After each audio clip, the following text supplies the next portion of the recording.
What concerns do you have about Vice President Harris's ability to beat Donald Trump if she were at the top of the ticket?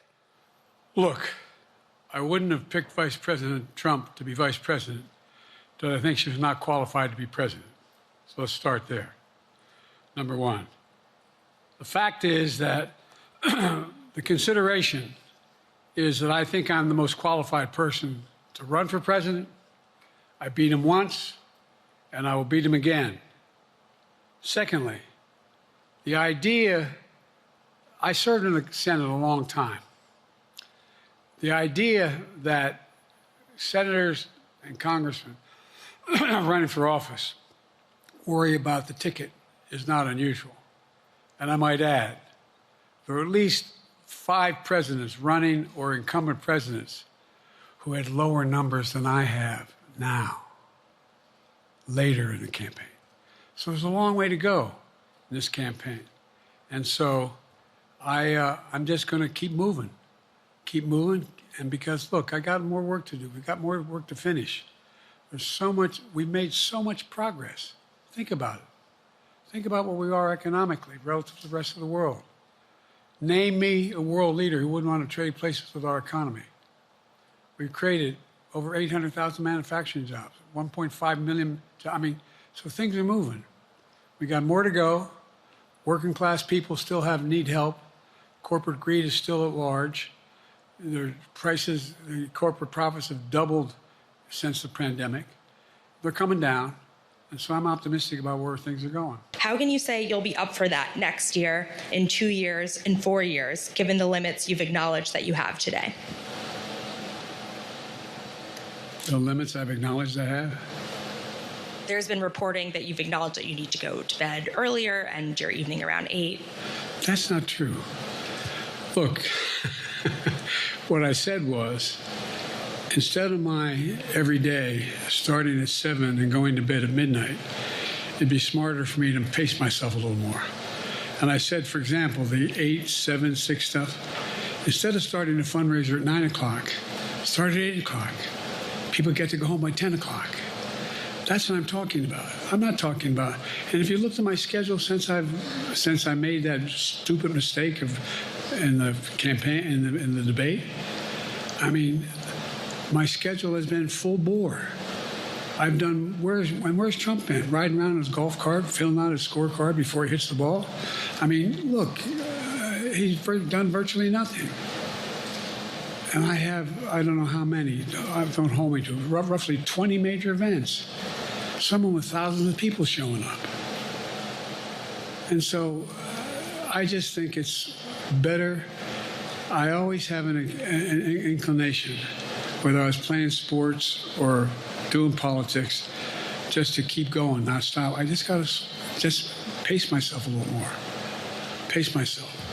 In the next debate, I'm not going to be traveling into 15 time zones a week before. Anyway, that's what it was about. That's what it was about. And by the way, even with that, I love my staff, but they add things all the time. At the very end, I'm catching hell from my wife for that. Anyway. Officials here are saying off the record that your decline has become noticeable. Hasn't this now, frankly, become damaging for America's standing in the world? Thank you. Did you see any damage to our standing in my leading this conference? Have you seen a more successful conference? What do you think?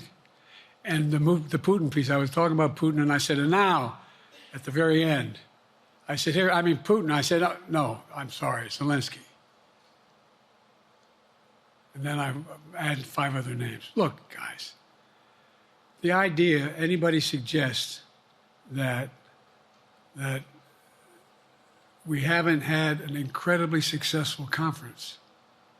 How many times did you hear in that conference, I know it sounds too self-serving, but other leaders, heads of state, in thanking me, saying the reason we're together is because of Biden, because Biden did the following. Look, folks, this is,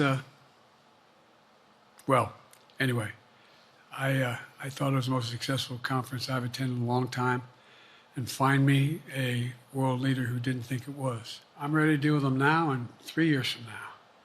Look,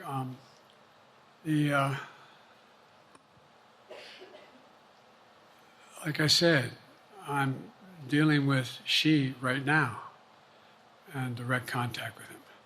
I have no good reason to talk to Putin right now. There's not much that he is prepared to do in terms of accommodating any change in his behavior. But there isn't any world leader I'm not prepared to deal with. But I understand the generic point is Putin ready to talk? I'm not ready to talk to Putin unless Putin's ready to change his behavior. And the idea, look, Putin's got a problem. First of all, in this war that he is supposedly have won, and by the way, I think, don't hold me to the exact number, but I think Russia had 17.3% of Ukraine that they conquered. Now it's 17.4. I mean, in terms of percentage of territory. They've not been very successful. They've caused horrible damage, loss of life, but they've also lost over 350,000 troops, military, killed or wounded. They have over 1 million people, particularly young people with technical capability, leaving Russia because they see no future there. They've got a problem. But what they do have control of is they are very good at controlling and running the public outcry that relates to how they use mechanisms to communicate with people. They lie like hell through the constituencies. They lie like hell about what's going on. And so the idea that we're going to be able to fundamentally change Russia in the near term is not likely. But one thing for certain, if we allow Russia to succeed in Ukraine, they're not stopping in Ukraine. I recommend, I know you know this because you've written about it, read Putin's speech after they moved in, what it was all about in Kyiv. It wasn't about just, anyway, read what his objective is. And anyway, but so I think that I'm prepared to talk to any leader who wants to talk, including if Putin called me and wanted to talk. Are you fully determined on running in November as the party's nominee? I'm determined on running, but I think it's important that I allay fears by let them see me out there. Let me see them out, for the longest time it was, Biden's not prepared to sit with us unscripted. Biden's not prepared to, anyway. And so what I'm doing is, and I've been doing, I think we've done over 20 major events from Wisconsin to North Carolina to demonstrate that I'm going out in the areas where we think we can win, where we can persuade people to move our way, or people are already there. And then look, the other thing is, we have the most extensive campaign organization of anybody's had in a long, long time. We have well over 1,000 volunteers knocking on doors, making phone calls, making tens of thousands of phone calls. We have headquarters, I forget exactly how many, I don't want to cite a number and then find out I'm off, but we have scores of headquarters in all the toss-up states. We're organized, we're moving, and that's awful hard to replace in the near term.